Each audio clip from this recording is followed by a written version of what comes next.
And with a par at the last, it is a nerveless, it is a faultless performance from 24-year-old Collin Moneykawa. Welcome to Little Birdie Podcast, a unique look into the world of sports betting from the eyes of pros. I'm your host, Scoot, and I'm joined by the kid MG, Mark Goodwill. Scooty, how are you, mate? Mate, I'm up and about. It's been a massive weekend with the golf on. Collin Moneykawa, we heard it in the opener. Our boys on the golf podcast absolutely shot the lights out. Yeah, the office is up and about this week, wasn't it? It was actually a brutal time to kind of watch the golf. It was good the first 2 days. The time slot was very good, but to push through to about 3:34 in the morning. But when you're riding home a good pony, when most people would bet anywhere from about 30 to 40 to 1. Yeah.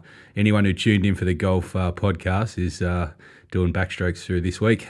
Yeah, it's easy going. And last week we had the State of Origin too. Poor old Top Rope. I feel like it's an interesting one. Did we bully him out of the Queensland Plus, or was he just that broken and beaten for the first two games that he just crumbled and fell into the New South Wales minus? Yeah, it's. I mean, I've only known Top Rope this year. Real big fan of Top Rope. It's the first time I've seen him on the back foot this year.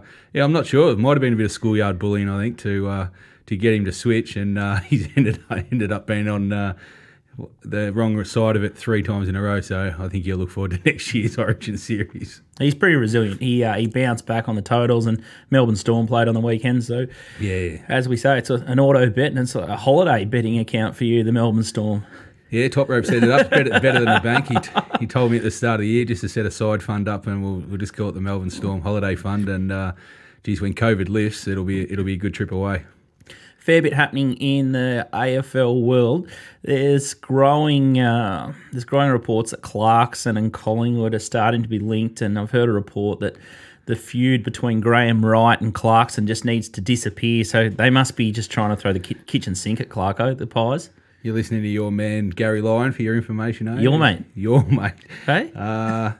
Yeah, I mean, there's a lot of rumours going out. The media, what do? Get 1 in 10, 2 in 10 maybe? They throw a lot of mud and hope something sticks. There's different angles on the story. We'll see what happens. If Clarko isn't at Hawthorn next year, the likelihood another club won't let him go, whether he ends up at Collingwood or Carlton or maybe somewhere else. And Teague, safe at Carlton? Yeah, your man Teague. You had him out the door a couple of months ago for sure. No, we put him under the spotlight. He was travelling very ordinary, and then all of a sudden the reviews come in. They're having an easier draw at the moment. Yeah, they're beating up on the bad sides, Carlton. Yeah, and hopefully it continues this week as well. You're going to make hay while the sun shines. Listen, I mean they're winning ugly. We won't say they're winning in style or anything. Geez, they're a brutal watch. But he probably has to get W's on the board, and he's getting that done. So how close they run to the final 8, they won't be making it. But they're showing signs. It looked like Collingwood had concrete boots in the last quarter, didn't they? They just couldn't pick up their feet. It was like me at the end of a 5K run. Yeah, it's amazing. The week before, was it the week before where they kicked 7 or 8 goals in a quarter? Yeah. And it was the reverse that happened, wasn't it? It was crazy. And yeah, Carlton did a Collingwood from the week before. So ordinary standard football game. And it was a brutal watch. Yeah, it was a weekend for the punters. 5 out of 9 favourites winning, and some high scoring too. I think it was 7 out of 9 totals covered. And you're now in the fan club, the Jake Stringer fan club. You need to put yourself in here. You were dancing around the office like a little school kid. You were very excited when Stringer was kicking goals and the total sailed over. Put yourself in. You got a lot of Essendon mates. You were pretty happy with him, weren't you? Got a lot of Essendon mates, and unfortunately, all the family's Essendon as well. So I cheer for Essendon by default, just so I'm in a good mood with everyone around me at the moment. But we had a good go at the over total. We tipped it out to the Sting followers, and they duly saluted. And Stringer, he had a part in it. So he kicked some good goals. His ability to kick goals is never in question, and he kicked some great goals. It's all the rest of the stuff that I don't buy into for Stringer. And Geelong and Freo opened the round last week, and it was an absolute drubbing. I think it was like 100 to 31 or something like that. But the line was fascinating. It was at 12.5 to 2.5. Crazy go this. Yeah, well, I mean, we'll cover it shortly in the hits and misses. Obviously, that you'll see a few of the market moves. This one we couldn't explain. What did we do? I think we backed at 3 different stages. We thought that the line was good at around 7. It just kept falling over, and how Geelong got down to -2.5 mystified myself and a few others that we'd spoke to. So just kept firing away. So. The Thursday and Friday nights have been pretty good to us over the year, haven't they? Unfortunately, the Saturday's been the black hole, and Sunday's been strong. So, we're slow learners, but we'll stay out of the Saturdays from now on, I think. Does the Richmond win over the Lions say more about the Tigers, or does it say more about the Lions? Because they're starting to look really wobbly with no Hipwood. Yeah. What's going on with the Lions? Yeah, they've dropped 2 poor ones. I would say probably... I think we know where Richmond are at, and obviously now they haven't had a good week. They're ninth. Going forward. Yeah, they're ninth, their favourite spot before they started winning flags. I think it says a bit more about Brisbane. That was a big game for them, to try and maintain the running for the top 2 spot. And now it's probably going to be a bit difficult for them. I think they've dropped off. So they've got a reasonable run home. And they should be able to get their confidence back up before the finals. But, yeah, it wasn't a good look losing to Richmond, who were definitely struggling. They did get up for Jack Rewalt's 300. Whether people buy into that or not, it happens. And he played a perler. And, obviously Martin aside, this week I think you'll see him you'll see him drop off again. I tend to agree. I love the way Sydney switched gears against GWS. It was brutal early. I took some of the minor swans and I thought, what have I done driving in the car on the way home? Torn the ticket up. Wow, they absolutely put him to the sword after half time. Yeah, it was. We spoke about it obviously yesterday or Monday. I think it was. I think it's probably one of the best wins of the year that we've seen. For the chaos that went on pretty much all through the week, but definitely on the lead up to the match has been well spoken about. Both teams losing players late, and Sydney having to bring in 3 players that had played the day before. So it's an extraordinary thing during COVID. It's an even bigger win, isn't it? Yeah, and then to go down by 6 goals after the Giants had kicked 7 in a row to start with, you're entitled to say, listen, this is not our week. Too much has gone against us and we'll play on next week. But for a team to dig in the way they did... Proper grit, yeah. Proper grit. And geez, they dominated, didn't they, late? It was a real comprehensive win. And, we haven't even spoken about Sydney too much, haven't bought into them, and probably haven't given them their due rights. I think Longmire's probably front runner for Coach of the Year at the moment. What he's done with their club, coming from 17th last year, now sitting just outside the top 4. I'm not saying that they can win the flag. It'd be an unbelievable effort, and I think they'd have to beat a lot of history to get that done. But their side is going near as good as anyone right now, and that was an amazing win. It's been done to death in the review shows. First crack on the couch. Has the sides figured out the Ds? Yeah, they're still battling a bit, the Ds, aren't they? Their record against the top sides can't be questioned, and they've now played 4 games against sides I think 12th or lower for 3 losses and a draw. So. If I'm a Melbourne supporter and I'm within the Melbourne camp, I'm a bit worried that I just think either is it experience at handling the pressure at the top or complacency, I'm not sure. But to not put away these really bad sides, if you're going to win a premiership, I'd have lingering doubts at the moment. And I think other top sides now, when they come up with it, I think that'll be good ammunition for them. Yeah, I didn't like the way, I think it was Clayton Oliver come out and said, we played better against the good sides. Well, I think he's a bit far ahead of himself there. Yeah.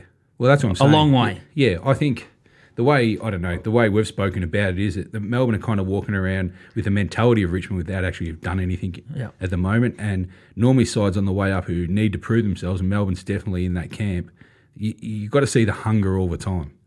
And I see Melbourne walking around a bit like Richmond, almost like they're coming off a couple of flags. Yeah. And they kind of walk around and say, well, we don't need to beat the bad sides. We'll get it done at the business end. So that kind of concerns me. And that's been the doubt over Melbourne. And we haven't bought into Melbourne. I still think they'll finish near the top. It's going to be hard to beat. They got the players to get it done. Whether that extra couple of percent mental to get it done at the business end is still going to be the concern and the worry. It's a funny one. I've spoken to a couple of ex-players, and they've said that one of their favourite teams to knock off are Melbourne because they rate themselves so highly, and it's so bizarre. For this year, or just in the past? In the last couple of years, they've always had a big opinion, and they carry on a bit and a fair bit of lip on the field as well. Right. I was staggered, given they haven't really done anything. No, well, they've done nothing. Not done anything. They haven't done anything. Like it's yeah, I don't know. It could be a culture thing. Well, when you haven't achieved anything for a long time, it's inbuilt. And Richmond had to overcome that many years ago, didn't they? Of sheer disappointment. You see other teams go through it. St Kilda get near the top, couldn't get it done. It's a worry for me if I'm Melbourne, and don't worry about the other top teams come finals. They'll use that against Melbourne.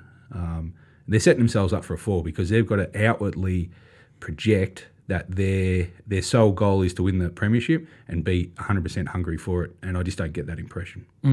Let's have a quick look at the bookie wrap. As we said, 5 out of 9 favourites won, and the line, there was only the favourites just fell in. 3 out of 9 covered, and the totals, as we said, 7 out of 9 at 78% there. The Sting, you went okay. The Geelong line, the over, the Kangas-Essendon game was good for you, and you missed out on the Gold Coast Western Bulldogs. Strange week for the plungers, as we said. Freo Geelong, not even close. Brisbane Richmond, not even close there.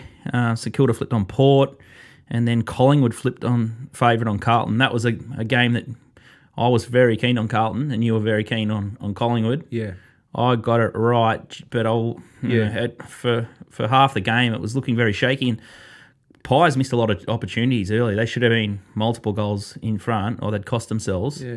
And it was like a tidal wave, Carlton finishing over the top of them. Yeah, we've seen it plenty of times this year, and the swings have been crazy. And we just spoke recently about the Giants are up 6 goals on Sydney and get done comfortably. Collingwood were up 24 points, complete domination of the game, and also get soundly beaten in the end. They weren't just beaten; they were put away by Carlton. So yeah, some of the plungers, and it's interesting. I'm not sure whether it's the bookies pushing hard.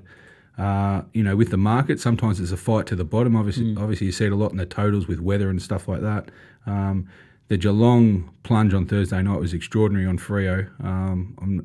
We've spoken about that. The Brisbane one against Richmond, which you could understand a bit.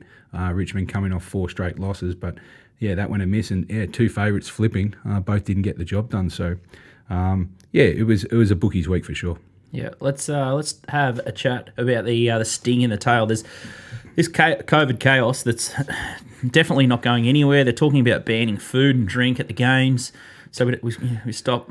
You don't have to fork out $10 for a bucket of chips, and you have to have designated zones to go to the bathroom and all this stuff. And it looks like it's going to go back to just crazy caps. It's nearly just, why would you bother going to the game? I think I've gone once or twice in 2 years, and the MCC have given a 30% discount, but it's racing's got the same problem. I think they're struggling with their memberships. But what are the players need the season to go on, and I think the entertainment factor. They're getting the rails run. They're getting the information early from the government. There's no doubt, despite what Dan Andrews and other premiers will tell you, they do get the heads up. They're part of the boys' club. Yeah, exactly. So it's definitely a different set of rules, but the players need to be a little bit smarter. Staggering to think, and there's one thing to have a life outside of football and enjoy yourself and be normal, but there's a lot of not normal things happening for a lot of people. You can't go to the gyms. You can't. A lot of people can't work. Small businesses are absolutely crushed. They've got kids, homeschooling, all this different sacrifice. Yeah. The AFL need to pull their heads in a bit. They're the sport brat. Yeah, I think a bit it's a messaging coming across. Do you think whether the media is responsible for the way either the line of questioning or how they're cutting up their stories or how they're headlining them, but the AFL do have a fair amount of control over the content that's put out on AFL across a lot of the media platforms.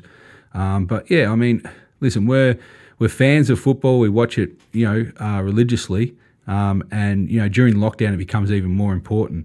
But I think when you take a step back, and even if you're not a footy fan, I think a lot of the discussion, and when you see players get up there and they're not buying in, or they're being disparaging about, this is tough, or you don't understand it from our point of view. Well, I think that's a bit unfair in terms of, as you said, they get the inside running, they get well looked after. At the end of the day, they're getting well paid to play a game of football, and they are away from their family and friends. But geez, I tell you what, you want to hear some of the stories, and we know some people as well, and it's not hard to find if you want to hear stories of people now going 18 months that can't get back into the country. You know, and we've both lived overseas, travelled overseas. I mean, I was away for 10 years myself in my job on the other side of the world. So, you know, I speak from experience when you're away from your family and your friends. And I understand 100% it's not easy, but, you know, these guys aren't exactly travelling. You know, I mean, if you want to hear yearly stories of going on, speak to a pro golfer or speak to a pro tennis player. Yep. You know, just to draw comparisons of professional sports of players being away. Even IPL, they're away for months. Correct. Yeah. I mean, you know, we're close to a few people that go to the IPL, you know, and they were away for 3 and 4 months of their family and stuff. So for the AFL, you know, to say, oh, you know, and I understand it. Listen, I'm not saying it's easy, but Sydney have just been on the road a month now, and they're getting applauded for the way they're going about it. Yet we get some other clubs, you know, and to bring it back to a point, you know, Richmond complained basically as a team about why do they have to travel to Marvel instead of Richmond, instead of the MCG, because their fans don't want to travel, they don't like being there. I mean, that's the opposite end of it. But yeah, I just think everyone's got to buy in as part of the AFL. To get it done, and the players are the lead point on this. You know, if their messaging is on point to say, you know, we don't mind making the sacrifice, we understand it is hard, everyone else is going through it, and we understand the enjoyment we bring to everybody else who watches our game, and the fans at the end of the day pay their wages. Yeah, whichever way they want to look at it, you know, they've got to give back automatically and be a little bit less about themselves, in my opinion, at least on the outward projection into the media world. That's my take on it. Would you have gone to the rugby and sat in the crowd if you were an AFL player? No, of course not. We're almost like, we're doing the shows, we're basically isolating on a week-to-week basis. I think I come into the office, I go home, there's not nowhere else that I can really go or do anything. So it's a bit like Groundhog Day, but the AFL players... Yeah, a large percentage of people are living they need to be that smarter. Existence all the time. And, you know, we don't have the platforms to either complain about it or explain our processes either. But, you know, we know a few restaurant owners. I mean, you know, if you want to speak about problems, hospitality, you know, our business is not necessarily affected. And we need AFL going and rugby league. And, you know, our sport needs to keep going as long with racing. But, yeah, listen, at the end of the day, going into last week, they had 6 weeks left. And if you're in finals, you potentially had up to 10.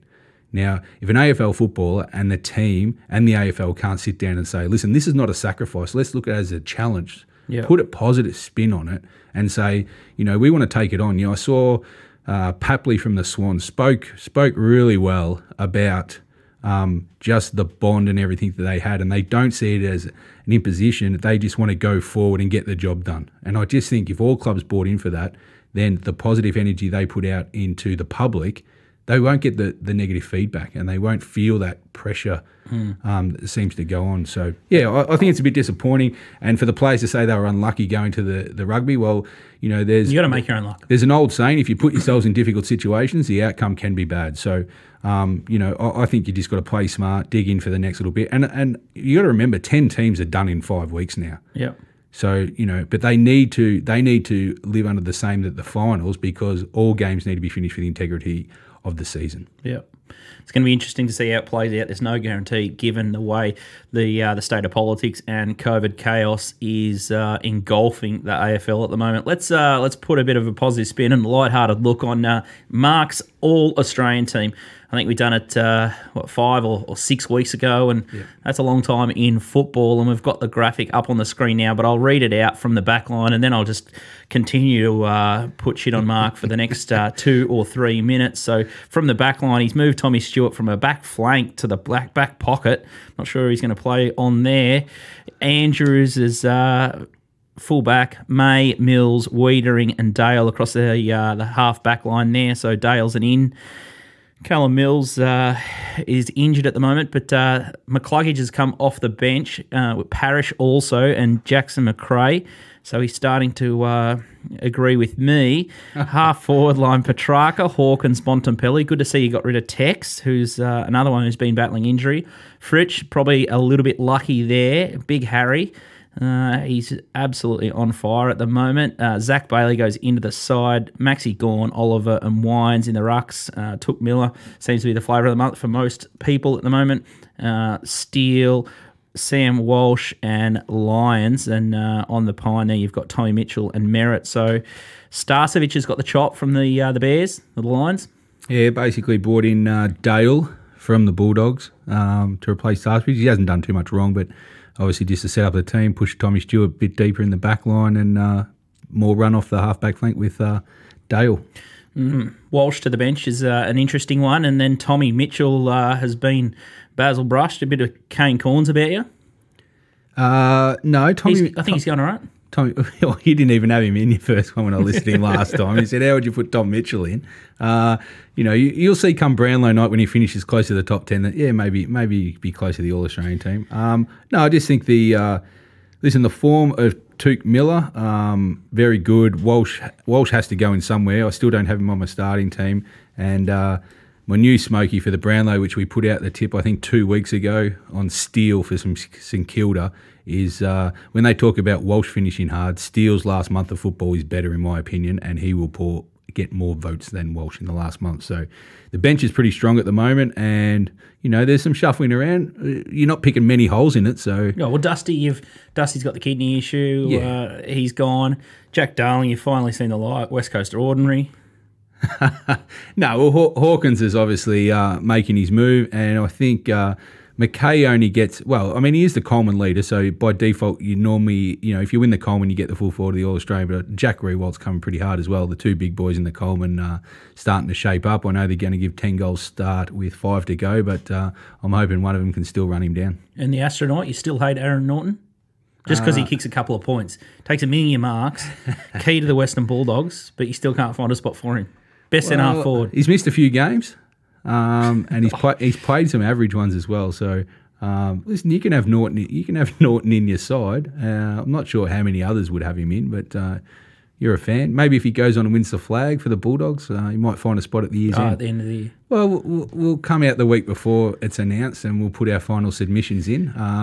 We'll run a little comp. We'll put yours up as well. We'll just see who gets who gets the more selections out of the two, and we'll have a bottle of goose on it or something. Jamara, are you going to stick him in the All-Australian team? I don't know. I think he's settled in nicely at game number 2. He's starting to look the part a bit. Yeah, I was surprised you didn't sack him after round 1. You've been waiting for him to play all year. He played an absolute horrific Jonathan Brown-like first game. But I calmed you down. I said, listen, have a bit of patience. This guy could be anything.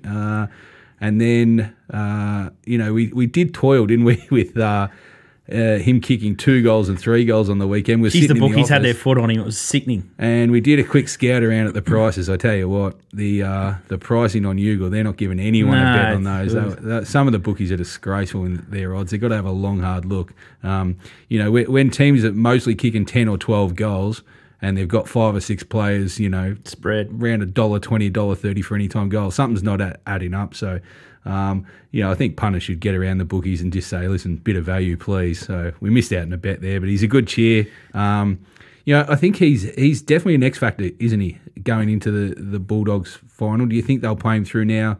Got to. To the finals? Have to.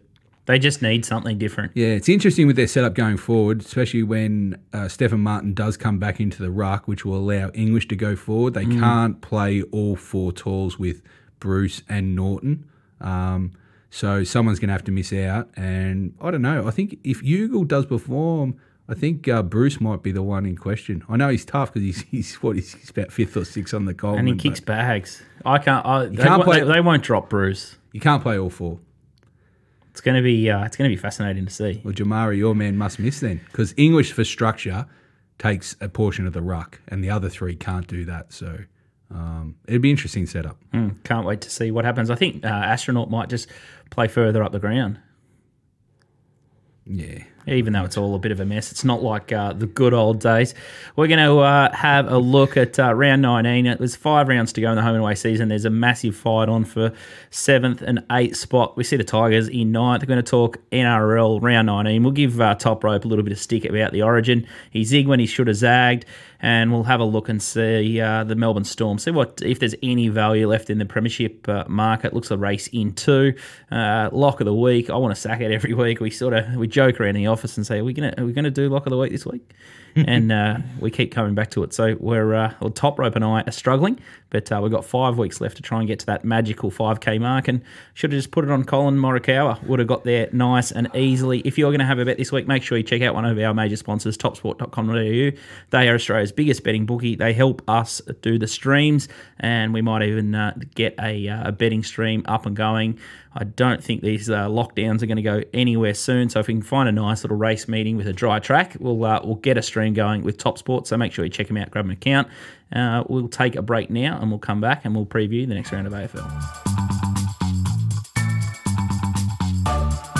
Welcome back to Little Birdie Podcast. I'm your host, Scoot. I'm joined by the kid MG, Marky Goodwill, and we're going to start looking at this week's AFL. The first game we're going to have a look at is Carlton versus the Kangaroos, Saturday Arvo at the Dome. We've got the Blues 152, the Roos 255, and the line 11.5. My first thoughts here is Carlton should be a moral. The way they finished off against Collingwood last week. And they've just got this habit of, or they're starting to develop a habit of beating up the good sides. Beating the weak. Yeah, sorry, the weak. Yeah. Going through doing the form on this match, hardly inspiring, coming up with Carlton and Kangaroos, 13th v 18th on the ladder. And then you do your price and all of a sudden you go see the bookies post 6, get you a bit of interest in the game. So, the lead bookie put out Carlton -6.5. Early error, good Christmas present to start off the week, I guess. Got to get the job done, of course. It's going to be a brutal watching these two sides go at it. But what have you got it at closer to? I come up with 15 on Carlton. So generally, any time you get outside kind of 5 or 6 point range, you're keen to bet. So as I said, it's going to be a tough watch. But I just think and Carlton, they've dropped off a bit. The models. The last probably 3 to 4 weeks on Carlton. Remember the model throughout the year been very dominant on Carlton. We couldn't understand a few plunders, and they were becoming our favourite side to back against. But you do your price before you see the market, and you come up with a fair difference. So we sent out the sting early at the -6.5. The market's been quite aggressive in the last 2 days moving. So now, I think the bottom's 12.5, and I think one of the betting joints has now gone to 15. Yeah, already. So which I think it's about its ceiling. I think comfortably 2 goals. Carlton are a better side. Whether they get the job done for us is we'll wait and see on Saturday. It's interesting now that there's no crowds, the roof gets shut. Yeah. But if there's a crowd there, the roof's open. Yeah. Because of science. It's funny, isn't it? But the total here, I think it's about 165. Yeah. I expect no tackles. I expect this. They can both put on scores, and I think this would be free-flowing. Yeah. I'm not going to double invest in the game. I'm not going to disagree with your theory either. There could be some drop-offs in this game for sure. I think it will be free-flowing. It's whether these teams can actually kick enough goals instead of points might come down for the total. But if I had a choice between the two, I'm on Carlton and minus. Yeah. Okay, the next game we're going to have a look at here is West Coast versus St Kilda, and it's late in the afternoon at Optus. The Eagles 143, St Kilda 285, 15.5. I know that you love West Coast, or you've had a bit of a love affair. They've treated you poorly. They've battered you a little bit all year. I look at that line and I think Saints are a little bit of a bet at that plus. I think it's okay given how bad or how much of a yo-yo team West Coast are. But have you seen St Kilda? Oh, they're exactly the same. Yeah, this is. I tell you what. Yeah, this is. It's a tough game to get involved in. I think. Personally, I think the price is about right around that 14, 15, 16 mark for a line. So if you're betting, I don't think this will travel too far. Kennedy comes in for West Coast, which is a big in, and Shuey is in some doubt, which will be a big loss. They don't actually offset because of what they bring to the table. The big loss for St Kilda, which if you're betting, is the reason why I'm going to lean to West Coast, but there's not confidence and haven't put it out as a bet, is that they've lost Marshall in the ruck. And the statistics and just the way they play, St Kilda, when they don't have both Ryder and Marshall in the side, they're just not the same side. St Kilda going over to Perth, a lot of pressure on Ryder. West Coast at home. This is a mini final for both sides. Definitely an elimination game for St Kilda. They have to virtually win out their last 5 to play finals. So that they are all in, all or nothing. But make no mistake, this is the final for West Coast as well. They can't afford to drop this game at home as well with their run home. So I think the market's about right. If you're going to have a bet, I'd shade West Coast just because they're at home, Kennedy back, and St Kilda without Marshall. Okay, you've turned me off. I'll probably let it go. Melbourne play the Western Bulldogs in what is match of the round Saturday night at an empty MCG. The D's are 185, the Bulldogs 195, the line 1.5, 1v2. Fascinating contest. You've got a real defensive outfit in the D's, and then you've got this potency and different scoring options for the Western Bulldogs.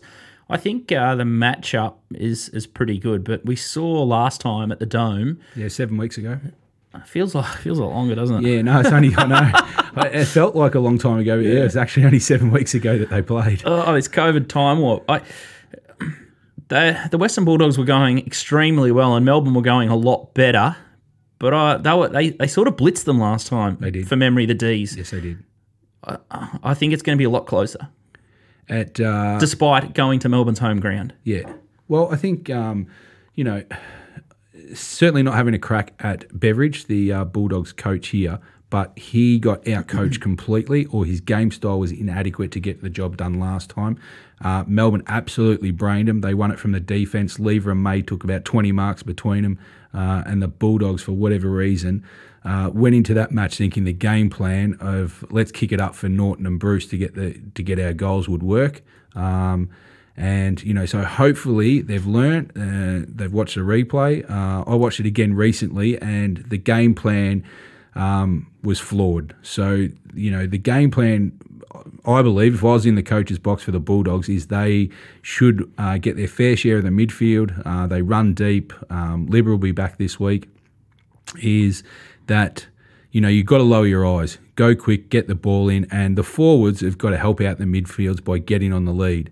So Norton, Bruce, these guys have got to come at their midfielders. And when you're running out to blokes like Bont and McRae, I'd be on my bike as a forward as well. And that will expose Lever and May because they want to sit back, they want the ball in the air. So I think that's where it'll be won or loss. It'll be in Bulldogs forward 50. And if they play discipline and they move the ball fast with precision, I think it'll be a different outcome. I shade the Bulldogs. I know Melbourne are just favourites at the moment. I don't think the betting will change too much. But yeah, if I was going to have a bet, I'd probably be looking for Bulldogs, say, around the 1-24 margin, and a bit safer the 1-39 for mine. It's going to be a fascinating test for Melbourne to see if they lift and they get up for this good side, as we mentioned earlier. Yeah. I think Melbourne's last 5 weeks have been very much up and down, but they, their record against the top 8 sides this year have been unbelievable. Yeah. And now they've come out in the media and they've kind of, as you said before, I think you mentioned with Oliver, it puts a bit of pressure on Melbourne now because they kind of sit back and now have to put the pressure on themselves to beat the top sides to get the job done. If you're going to drop poor games to Collingwood and draw to Hawthorn, so this is a big test for Melbourne as much as it is for the Bulldogs. So it'll be a fascinating match, and I'm sure everyone will tune in, and I'm looking forward to it. Not a betting option, but if you like it, Bulldogs at the margins. Grand final preview. No complaints with how the game would be played if it was. And they're going to go close to finishing 1 and 2 at the moment. It could be. It'll definitely be a form game going in once the finals start. Okay, Geelong versus Richmond is the next game we're going to have a look at. The Cats, $1.38, Richmond $3.15, and the line 16.5. If you take out last week's Richmond win, if they did get up for Rewalt, you'd say that Geelong were immoral. Correct. Yes, I do. And the line would be 4 to 5 goals. Okay. No Martin's the key here. Yes. To talk about the match for more than 10 seconds. Yes. Sorry, I thought you made a grand statement. I was just agreeing with it. You know, you came out very forceful. I didn't think I had to follow up too much. Yeah, Asprey out. Yeah, Asprey's, I don't think he's been confirmed, but he obviously sat on the bench. They definitely lose Martin, obviously massive. We don't need to speak about that, how much he means to them. And McIntosh is a loss as a runner. And Asprey is a question mark. They may get, more than likely, Edwards would come back in. He's not a replacement for Martin, but you know, he's a very good player. Yeah, I just think you've got to not ignore last week for Richmond, but I'm a big believer they did make a concerted effort to get up for Rewalt, and he obviously played out of his skin. Whether they back it up, you know, I just think the way Geelong are going, they've won 9 out of their last 10 now. I think their only loss was to Brisbane, which they did get beaten, but you can't keep winning all the time unless you're Melbourne Storm. And Brisbane blitzed them that night. Yeah, they did. But other than you take out that game from Geelong, and they're the most informed team in the comp. Coming up against Richmond without Martin, and then you see, you know, the line of 16 is probably not too bad, and I think there will be some money for Richmond on the back of that. Non-betting game for me, but I think if anything, the market will move Geelong's way. So I think if you want to back Richmond, I think you'll get the best price on the day. Yep. And I'm sure there'll be no shortage of money for Geelong. And if you like Geelong, I'm not going to talk you out of it because I just think they're going really well, and I don't want to be on Richmond without Dusty Martin in the team. Okay. Yeah, I tend to agree. I think Geelong will just be too mentally tough, and they've just got too many options and guns for a Richmond side that just takes their mind off the job, and they're just a bit flimsy for mine. Let's have a look at the futures market now. Let's look at the premiership betting odds courtesy of topsport.com.au, and no surprises at the top of the table here. Well, a little bit. Cats $4.20, Western Bulldogs $4.40, the D's $5, Brisbane Lions $7, the Swans I think they're around $12 into $9, Port Adelaide $9.50, the Tigers $17, West Coast $31, and the Bombers inside the $8 $51. I'm surprised Cats are favourite. Yeah, you've been opposing them all year. Yeah, that's probably true. Yeah, you don't like the Cats at all. No, they're just too slow. You've never in my given opinion. them a chance all year. No, that's fair enough. I mean, they're just too. I think they're too slow versus sides like the Bulldogs, the D's, and to some aspects, probably prior to Hipwood's injury, the Brisbane Lions. Yeah, their speed worries me, and they just seem to be a bit too defensive and go into their shell. They can turn it they'll turn it on, but they're not a side that I could go to war with at $4.20. Yeah, fair enough. At the MCG. Yeah, so if it's a wet day, there'd be a chance. Yeah, well, unfortunately, with the futures at the moment, it's it's hard to bet with absolute confidence whether you like a team or not. Just the fact that we don't know where the final's going to be played. Yeah, it could be. Unfortunately, the way we're tracking, we won't know until actually week to week within the finals, which makes it even worse. And so it's hard to advise people or even invest, with confidence, I guess. To any side, because what happens if the finals are played in Perth or Adelaide or Brisbane? We just don't know at this stage, which will advantage some sides and won't for others. So, the premiership market, to tell you the truth, hasn't changed too much all season. We kind of indicated that early. Sydney's the only one, that's been kind of, that wouldn't have been in that bracket, I guess. They look under the odds at $9. They've been amazing. I don't think too many people are jumping into Sydney at $9. Bookies have got to keep a result, so that's probably why they've got their foot on them. Yeah, I'm sure they're a big liability in their book because they've come from big odds. And normally, for a bookmaker, when you lay something that comes from outside, not that good. The liability is not great, but it always looks worse than it is because multis will even up. People who have taken. They'll wash through the favourites. Yeah, and they hung on for Richmond for a long time. It's $17 Richmond. I don't think too many people are lining up to back Richmond at $17. They wouldn't get you, Scurty, for sure. They're well unders. Without Martin for the rest of the year, they just can't win the flag. So $17 is a crazy price, but they're just not going to let them out because of the amount of exposure they do have, if they do turn it around, they've been burned a couple of times as well. I'm glad you got that off your chest. You finally said Richmond can't win the flag. Let's have a look at the Brownlow. I got you. I'm not Dicko. The Brownlow medal winner, Marcus Bontempelli, is $2.40 favourite here. Ollie Wines, $4.20, very exposed now. Ollie. Darcy Parish, my man, $6.50. Petrarca, $7.50. Sam Walsh, they knew, into $8. They've had their foot on him all year. Clayton Oliver, $8.50. Jack Steele, the market mover here, $9.50. Jackson McRae, $10.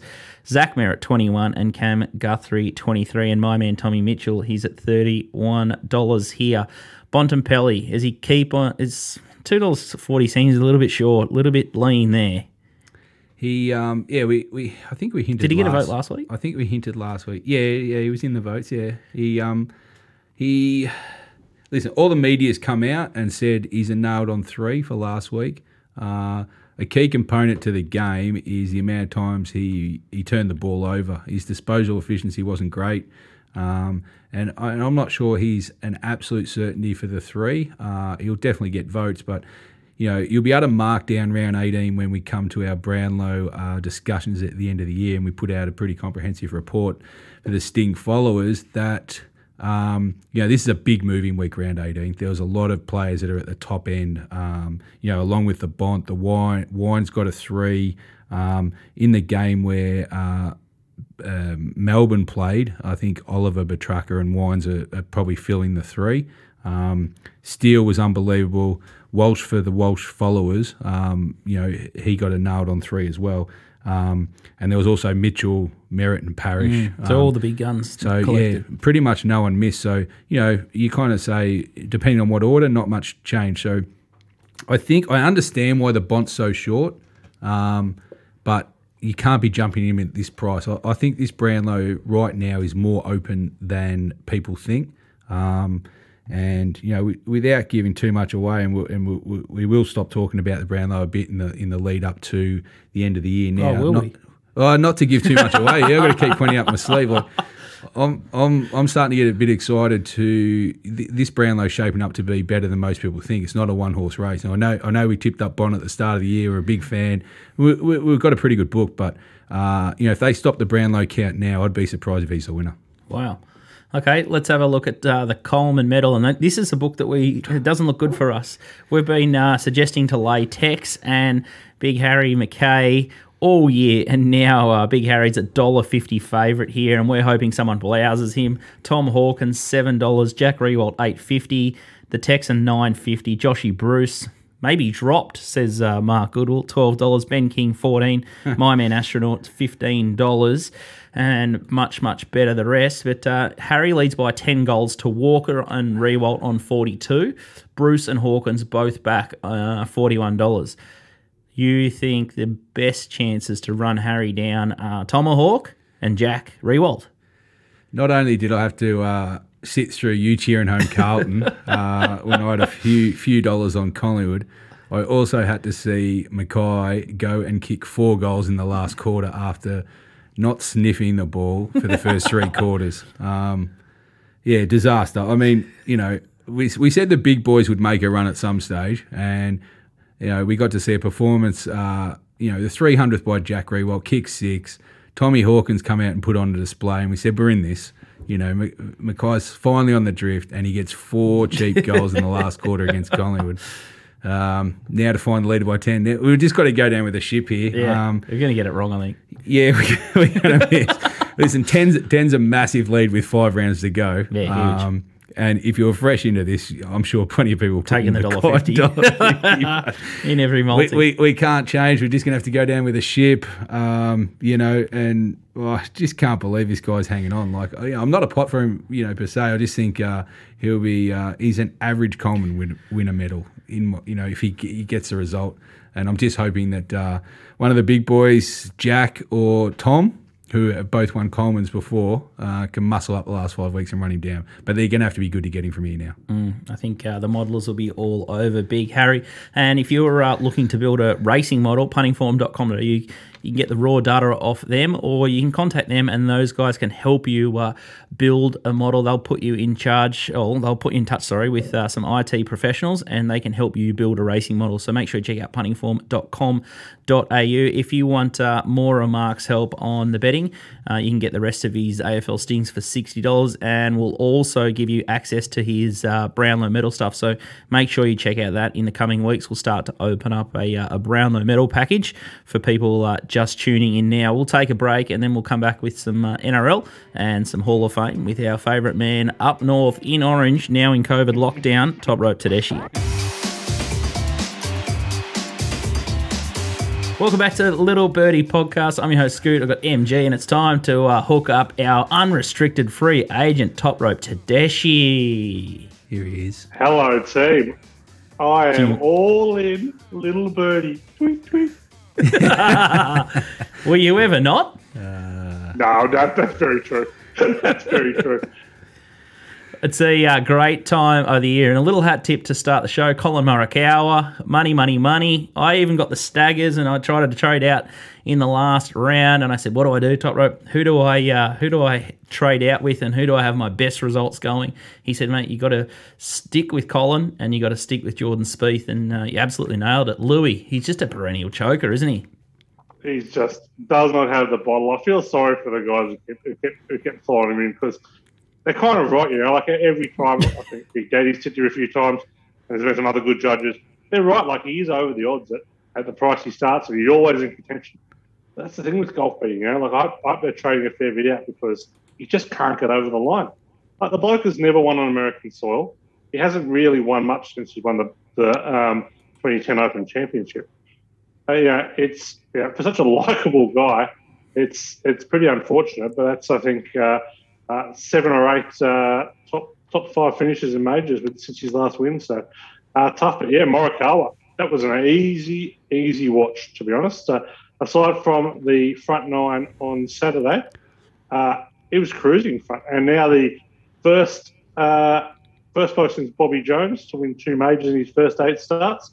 First bloke ever to win 2 majors at his debut start in 7 majors. So incredible achievement. Now going for the gold medal in a couple of weeks. Jordan Spieth went through a very hot run, maybe 5, 6, 8, 10 years ago. Could have been 15 years. I've got no idea. COVID time warp has just absolutely fried my melon. And the only way I'm getting through it is betting. But this guy looks like the new ATM machine. I know Rahm is on fire and he looks dangerous in every major along with Brooks Koepka. But this Collin Moneykawa, he's just the new grouse, isn't he?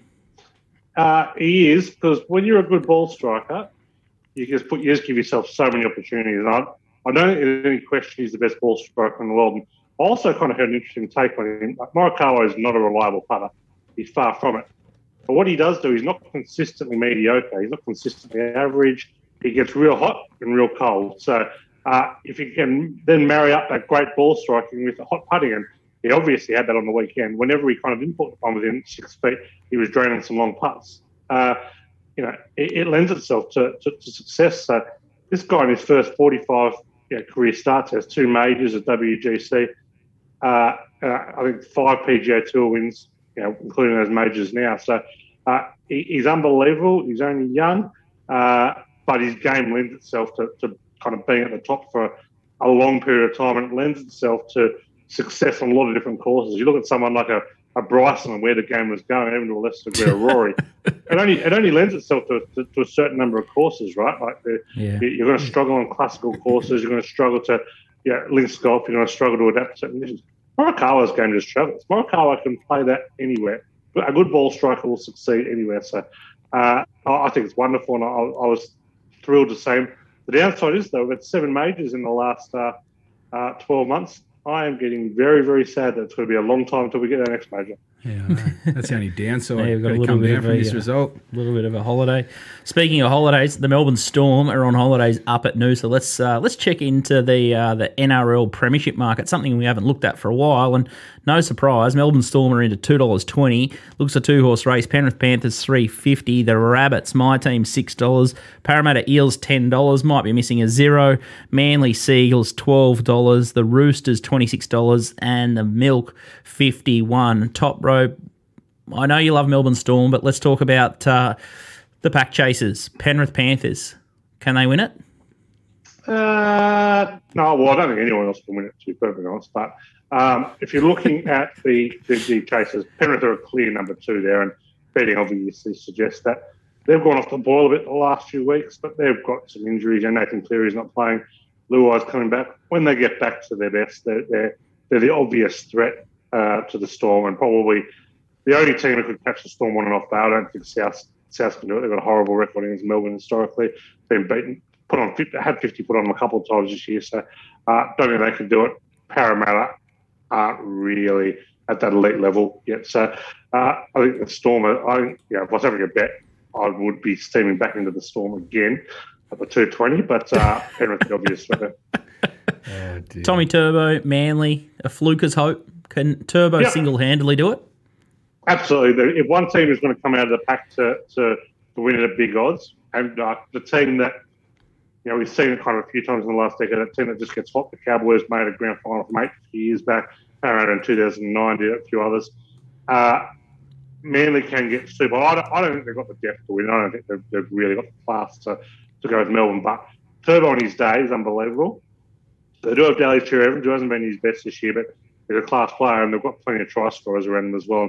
They kind of play a relatively unconventional style that might kind of get a bit of luck against Melbourne, who just swallow up teams who try to play the Melbourne Storm style against the Melbourne Storm. So, I think Manly are probably the better value of the chasing pack. Okay, let's quickly breeze through our Hall of Fame segment. Might be an easy one this week. Last week was sensational. England, who finished second in the Euros, made the Hall of Fame. It was an easy watch. It was an absolute piss of that one. But surely we just auto entry Collin Moneykawa, and he's probably going to be in there once every few months, isn't he? Yeah, no doubt. We're all in Morikawa. It was not only a great result for him to win the Open Championship and do it in relative ease, but it was a great result for the Little Birdie podcast listeners too. I think most of the tipsters were on Morikawa. We were pretty bullish on him, as well as kind of everyone being fairly anti-Bryson as well. So it all kind of came to fruition there. So Morikawa, absolutely for sure, did it in a very you wouldn't really call it a super entertaining way, but a super easy watch. And as someone who also backed JT Poston and watched him throw it away at 50s a few hours after the Open Championship, the respect I've got for someone who can reliably hold a lead went through the roof. It was just it was a cruising win. As soon as he levelled up to Louis on the last day, I went to bed. I had to homeschool on Monday, so I pulled the pin at about 12:30 or 1:45, and I thought, I've got this absolutely sorted here. So I'm happy to announce that Collin Moneykawa goes into the Little Birdie Hall of Fame, and I'm sure he's going to be a dual nomination. That is for sure. Thursday night, Rugby League up at Seabar Super Stadium is what we're going to talk about next, up at the Goldie there. Parramatta Eels 121 against the Raiders 460. The line 14.5, and there's been a nibble for the minus. The total's 49.5 here. Top rope, how are we going to tackle this match? Yeah, jumping into the Eels here, a couple of reasons. Eels have been a sneaky good betting team this year. 13-4 against the spread this season, so it's a quite remarkable record, second to only the Melbourne Storm. Very good as a big favourite, covered 10 of 12, laying more than a converted try. But a couple of big outs here for the Raiders. I know the Eels have lost Mitchell Moses. Don't think it's a huge loss despite him playing Origin. I reckon he is fairly one-dimensional. But Jack Whiten gone, and young fullback Xavier Savage, who's been a start for these couple of games for the Raiders. That puts Jordan Ruppiner back at fullback. He is awful these days. He is unquestionably the worst fullback on the comp now. He's up there with one of the worst wingers. He can't catch. He can't play, mate. The Raiders are in for no points. I reckon Parrott absolutely give him a fair old touch-up this week. You always know where you stand with Top Rope Tedeschi, and that's probably why I like him. I love a straight shooter, and it's just black and white. That's what a punter needs. Just need to be told. Get in there, back him. While we're on that topic, Top Rope, did we bully you into the New South Wales minus last week? Or Yep. I take no responsibility for that one. I felt sick about doing it at the time, and I felt a hell of a lot sicker at full time. He hasn't been able to wash it off in the shower either. He felt dirty. I took a big minus on Mitchell Moses and Jack White in the half in an Origin. I felt dirty. Friday night at 6 o'clock, Sunshine Coast Stadium. Looks a beauty there. Home of the Women's Origin final. Sydney Roosters $1.27 against the Newcastle Knights $3.90. Line 11.5 and the total 49.5. Ponga and Pearce, are they playing? Ponga potentially playing has been named. Pearce not playing. So I kind of did the form on Monday, kind of hoping to come into the Knights here if both of them were named and playing, but they are impossible to bet without Pearce and Ponga. Their last 5 without Pearce and Ponga, they have been held to 10 or fewer points. Their attack is non-existent without those two combining. Absolutely cannot have the Knights under any circumstances here. The Roosters have got a very good record. They've come 13 of 15 against. They've won 13 of 15 against Newcastle. Flogged them the last 3 times. They're pretty weakened here, the Roosters. I don't want to make a habit of getting onto them laying big minuses at the moment, but I'd rather be on the big minus here than the plus. That's for sure. We won't talk about the Storm this week. We'll just assume that they're another auto bet. The next game that chips in, Mark says. You're just nodding. Yeah, it's a good holiday fund he's building. It's the market's already moved again. Yeah, they zip off really quick. Yeah. They never get it right. We talk about this off air, but they absolutely they go up at what they think is a big line. It's not even close to big enough these days. The Storm have scored more points through 17 weeks than any team in Premiership history. They're the first team in Premiership history to get to top 40 points more than 10 times. They've done it 12 times. There's still bloody 7 rounds to go. There's an asterisk around that. It's a brand new game. No. It's unrecognisable, the Rugby League this year. But how many times, Top Rope, I'm tipping the answer is 0, but has the market gone against Melbourne Storm this year? The only time the market has gone against Melbourne Storm when there have been some key outs. When you've kind of seen there might be like 3 or 4 big names out, like when Pap was named and Munster was out, all those kind of guys. It's moved a couple of points, but then generally shift back towards where it should be. And they're still coming. To be honest, the depth has been so good at Melbourne this year. I've thoroughly enjoyed when the market's moved against Melbourne. It's been tremendous. Just like, let's just go again. Take a shorter one. Thanks.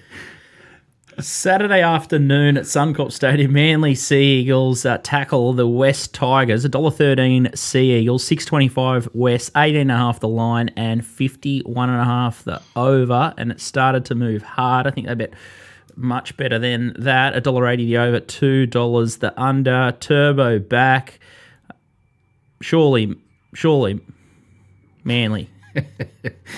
I'd definitely rather be on Manly than the Tigers here, and we'll be at the 18.5. But that's a bet. You're not going to find a better over to bet this year than the Sea Eagles Tigers game. 51.5. This game will top 60 easily. These two have a history of high scoring games. I think 15 of the last 21 have gone over the total. The Manly are one of the most potent attacks in the competition, particularly against ordinary sides. The Tigers are a bottom 4 defensive side, so this has just got Manly scoring plenty in it. So I'll be backing the Manly team total over as well. Both teams are huge over teams. I think Manly 12-5, Tigers 11-6. Suncorp, traditionally a very fast, flat track. Dick.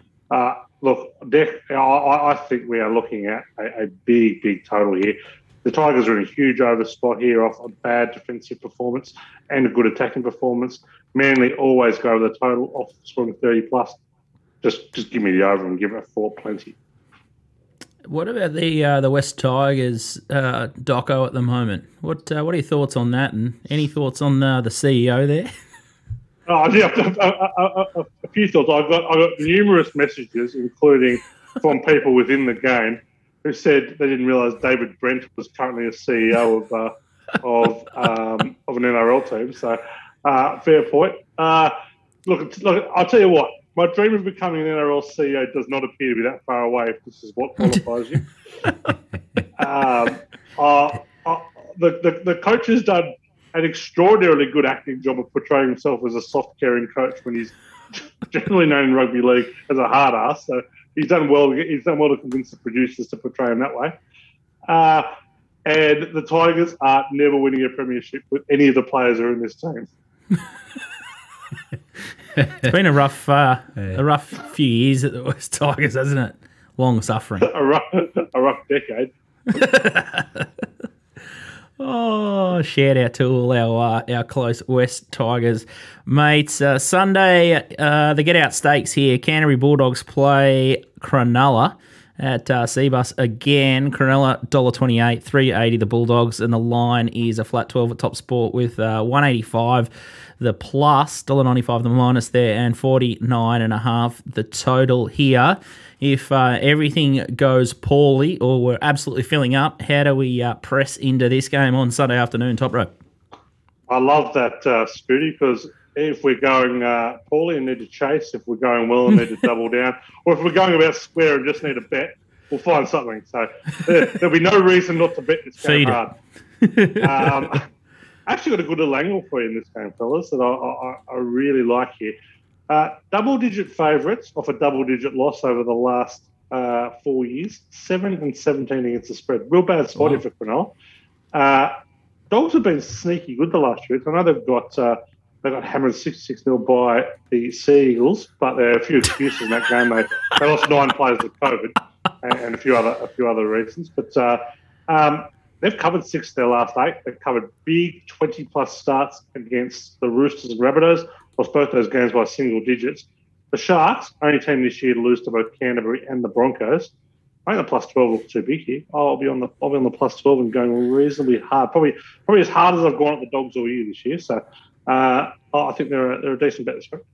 Well, there's a bit of hope finally down at the Dogs, and Pangai Jr. is going to join the Fox for next season. You must be getting excited. Plenty of big names. No, Pangai Jr. is going to have to be suspended, so I'm not that excited about him. But I am excited about Gus Gould. He's lost the plot mentally, sure. But Gus Gould joining the Dogs, because I know there's one thing Gus Gould does. There's one thing he does really, really well. It's sack coaches. And I cannot wait for this Trent Barrett to be sacked. So I am all aboard the Gus train of going through Trent's the next great coach. Trent will take this team to a premiership. Trent's a star. To see you, Trent, you're out. Let's go get Wayne Bennett. That's what I'm here for.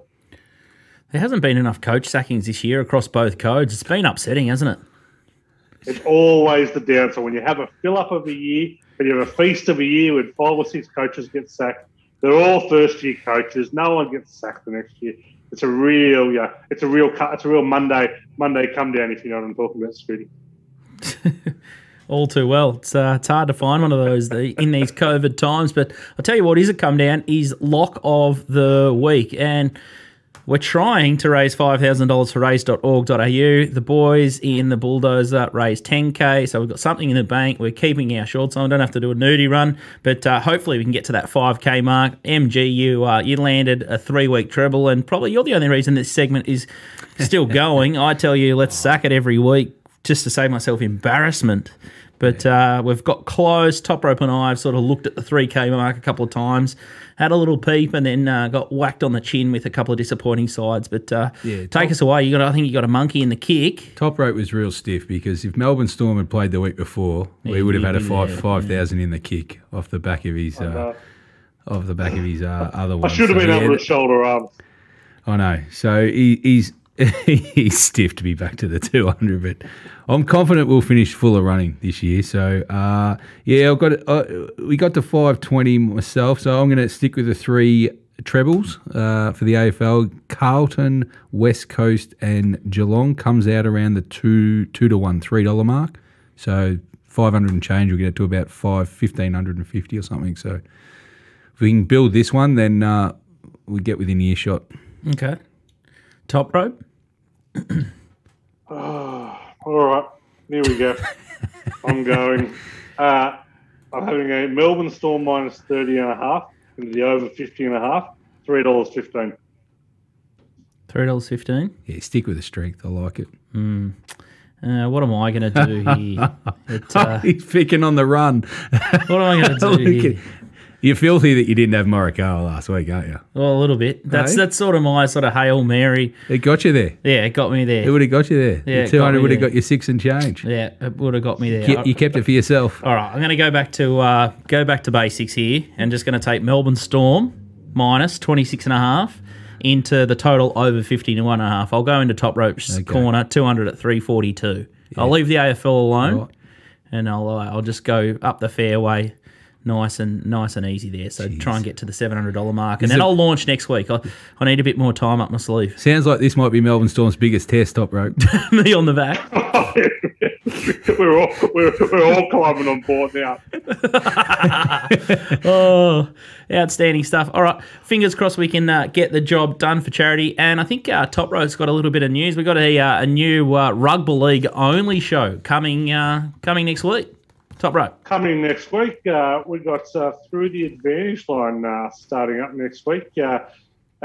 Shifting venues for regular listeners of the old show, The Advantage Line. But we're bringing Matt Fisk and Paul Mawadi into the Little Birdie tent. So we'll be talking all matters rugby league for 45 minutes to an hour. We'll be talking the big issues. We'll be giving out the best bets, looking plenty in depth at the game and having a laugh at a couple of true rugby league greats. So looking forward to that immensely, boys. Top Rope's going to jump in the hosting chair out of Orange, so we're going to have a standalone rugby league show. So it's going to be entertaining stuff for the rest of the NRL season, and we'll reset for next year after that. But can't wait for that. And the Olympic Games are going to start, and Top Rope with Associated Friends, we're going to try and find as many Olympic game rorts as we can possibly find. So we're going to launch that in the next day or so. So if you want to bet on the Olympics and you want to bet the same action as we do, stay tuned for the Olympics pack in the Little Birdie shop. It'll be very entertaining. Top Rope's already started to launch. He's found a couple of different rorts, and with no crowds and just some funny business going on, it's generally a big advantage for punters because bookmakers have to put up all this product and they don't monitor it that well, do they, MG? Yeah. I was about to say, and we spoke to this off air just before, that the Olympics are generally a fill up for the punters, and both having worked within the industry and also Top Rope as well, he knows how hard the Olympics are, and it's very difficult to win in many sports, being the bookmaker. It's a donation. Yeah, because there's very few that lead out, and the rest are happy to copy pretty much. So when the lead markets get it wrong, it's a fill up for the punters, and the punters know more. So definitely tune into Top Rope, because you'll look back after the 2 weeks and you'll be talking sports that you've never probably seen before, and backing a marathon winner or a weightlifter or a badminton side or something like that. But when the bookies get it wrong, we'll feast. Yeah, and the best thing is it's futures betting, but there's only 2 weeks, so you get to collect futures bets in 2 weeks, and the discrepancy 2 weeks max. 2 weeks max, Birdie. 2 weeks max. We're looking at. It's beautiful. We're hoping to collect in 6 hours. So make sure you tune into the Little Birdie shop there. And as we said, standalone NRL show coming. So Little Birdie podcast isn't going to go anywhere. We'll still have a little dabble of Top Rope, but he's going to have his rugby league podcast on a weekly basis from now until the end of the season. So can't wait to see Through the Advantage Line. So stay tuned for that if you want full throttle rugby league news. Make sure you check us out on Apple, on Spotify, on SoundCloud. We're absolutely everywhere. Or just watch the show on our YouTube, and we thank you for the support and good luck in lockdown. It is absolutely bananas out there, but as we say, stay calm and keep betting. But thanks, Top Rope. Good luck up in lockdown in Orange, and they won't shut KFC, so you'll be sweet. He's still playing golf. Oh, look. It's not lockdown. Lockdown. I'm playing golf this afternoon. I've got nothing but time to do women's 49-kilo weightlifting format for the Olympics. Yeah. I'm not really sure how my life has changed that much, to be perfectly fair. He loves lockdown. Most punters do. All right, we're going to wrap it up there, and we'll see you next week.